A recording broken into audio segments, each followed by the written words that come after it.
Iqbal was 15 and had learned early that hunger could be louder than shame. He lived in the Lahore slums with his mother Razia, a houseworker who was often paid in leftover food and small change, and with his father Jamil, a man broken by heroin and long years in Kotlakpat prison. Jamil had once been a criminal, sent away after killing a drug dealer. When he returned home, he came back in rags, unable to walk properly, and carrying a new habit prison had taught him. The place that was supposed to reform men had only sharpened their failures. Razia brought him home in a horse cart, treating him as though he were already dead. From then on, the house lived under the shadow of debt, sickness, and humiliation. Iqbal studied in class 10, but every lesson ended in the same thought: education meant little when food was missing and dignity was always on sale. At first he tried to endure. Then endurance hardened into anger. He decided that something had to change, and in his mind the first obstacle was his father. He forced Jamil out of the house and turned to Razia, demanding to know where the wealthy household she worked for kept its valuables. Razia resisted.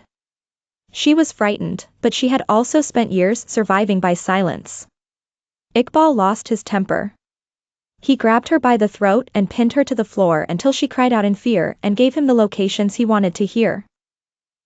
That night Jamil covered his face with a stocking and robbed the house.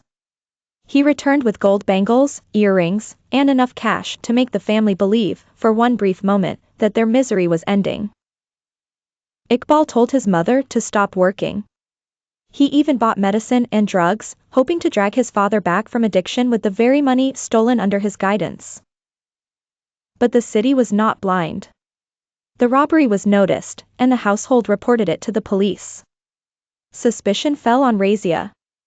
One by one, the truth closed around the family like a net. Before the arrests were complete, Jamil tried to flee. He was caught while boarding an airplane for Moscow, where a friend had promised him escape. There was no escape.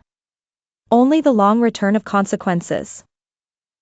What began as a desperate attempt to survive ended as a lesson in ruin. Poverty had pressured the family, prison had damaged them, and crime had finished what hardship had started.